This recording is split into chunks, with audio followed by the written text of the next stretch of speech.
नमस्कार, मैं शतेंद्र कुमार सिंह। आज हम लोग बात करेंगे NCAA 11 के लिए गठित JBCCI में इंटक को शामिल नहीं किए जाने के बाद इंटक के इंडियन माइंस फेडरेशन के नेतृत्व में कोलकाता हाई कोर्ट में एक रीट याचिका दायर की गई है। रीट याचिका दायर करते ही सोशल मीडिया पर एक बहस से छिड़ गई है।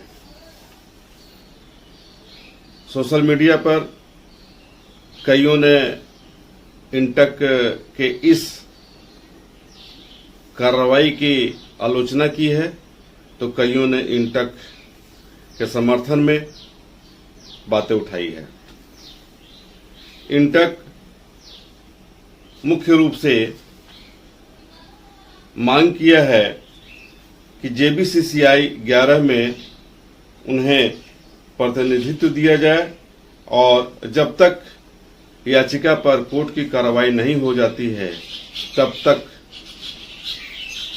JBCCI की प्रक्रिया आरंभ न की जाए। इस मांग पर सोशल मीडिया में कईयों ने अलग अलग अपने विचार व्यक्त किए हैं।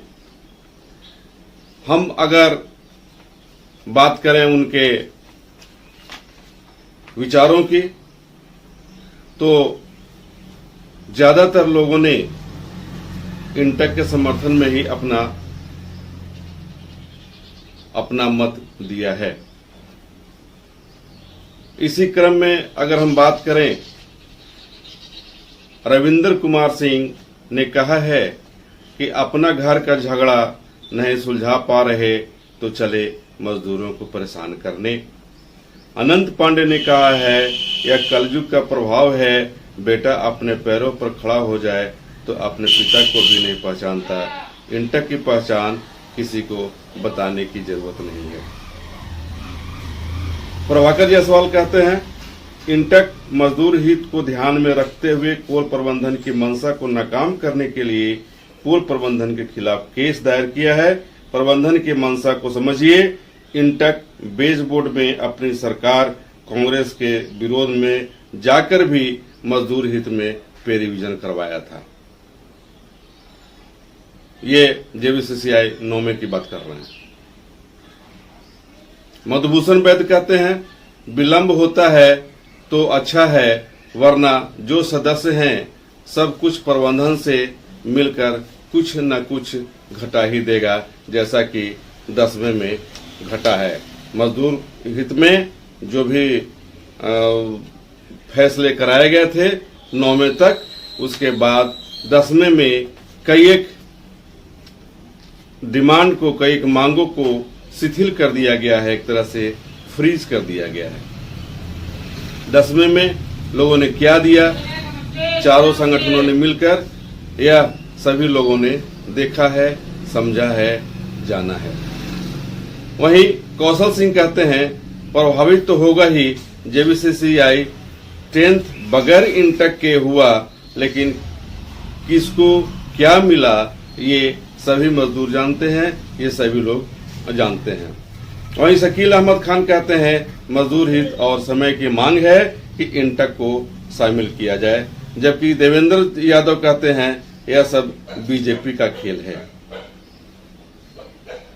यह सब बीजेपी का खेल है। वहीं राकेश सिंह कहते हैं खुद असली नकली की पहचान नहीं कर पाए तो अब NCAA 11 को रोकने की तैयारी। इंटक कभी भी मजदूर हित की बात नहीं सोच सकता। इस पर गंभीर रूप से प्रतिक्रिया व्यक्त करते हुए रामावतार अलगावकर कहते हैं कि इंटक को बदनाम करने से पहले लोग अपने गिरमान में झांक कर देखिए।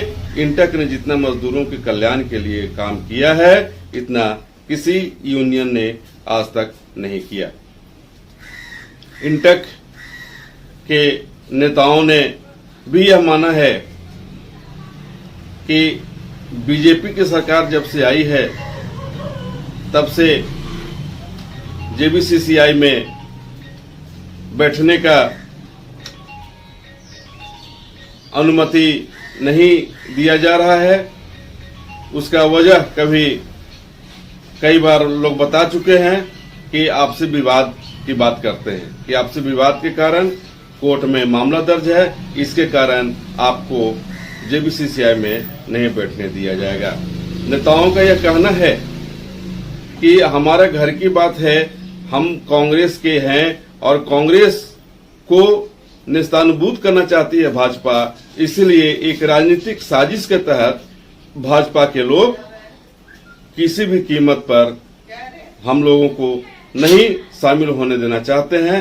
यही वजह है कि हम लोगों ने अदालत का सहारा लिया है।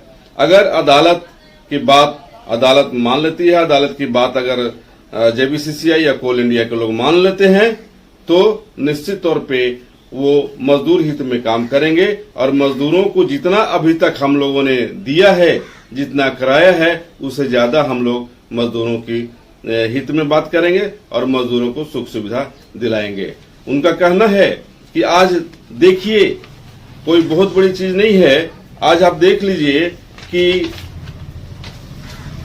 उनके नहीं रहने के कारण, बेस बोर्ड में नहीं रहने के कारण, एक पीके राय जी हैं, उनका ये कहना है कि इंटा को नहीं रहने के कारण बेस बोर्ड समझौता 10 में मेडिकल अनफिट, आश्रितों को नौकरी, अंडरग्राउंड अलावेंस, कोल इंडिया में मैन पावर की कटौती, मैन पावर की कटौती, महिला वीआरएस, सेवानिवृत्ति में कर्मचारियों को कैशलेस, चिकित्सा अधिकारी की तरफ पीआरपी नहीं दिया गया और अभी भी समय है कि लोग चेते और इंटक को जेबीसीसीआई में शामिल होने दें, वरना इतना लेट हो जाएगा कि जो भी आज तक मिला है वह समाप्त हो जाएगा। बातचीत के क्रम में फेडरेशन के एसक्यू जामा ने कहा कि अगर जेबीसीसीआई में इंटक इस बार भी शामिल नहीं हुआ तो निश्चित तौर पे कोल इंडिया में कार्यरत मजदूरों का गला काट दिया जाएगा। जैसा 10वीं वेतन समझौता में गला काटा गया, आधा और आधा जो बचा हुआ है 11वीं बैठक में ये लोग मिलकर, कोल इंडिया के साथ मिलकर, कोल इंडिया प्रबंधन और सरकार के साथ मिलकर मजदूरों का गला काट लेंगे। इसलिए हमने अदालत में रिट याचिका दायर करते हुए कहा है कि मजदूर हित में 11वीं वेज बोर्ड की बैठक में इंटक को शामिल किया जाए और जब तक इंटक शामिल नहीं हो जाता तब तक जेबीसीसीआई की प्रक्रिया रोक दी जाए। तो आइए सुनते हैं एसक्यू जामा ने क्या कहा। कल दायर की गई है, तो इसमें क्या लग रहा है कि अदालत का क्या आपके फेवर में फैसला होगा? तो हम काहे के लिए फाइल किए?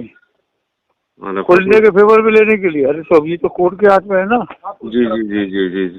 अच्छा, ऐसा अदालत में जाने की आवश्यकता क्यों पड़ी? गवर्नमेंट सुन नहीं रही है, कोल इंडिया सुन नहीं रही है, दादागिरी कर रही है। जी, कहीं कोई साजिश तो नहीं है बीजेपी की?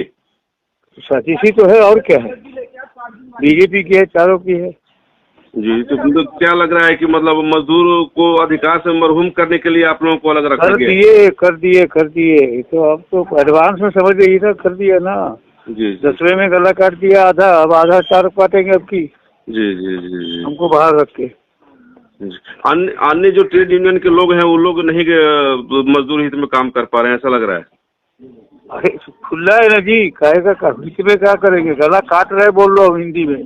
जी जी जी। चारों बिल के मिले हुए हैं कोल इंडिया से और भारत सरकार से।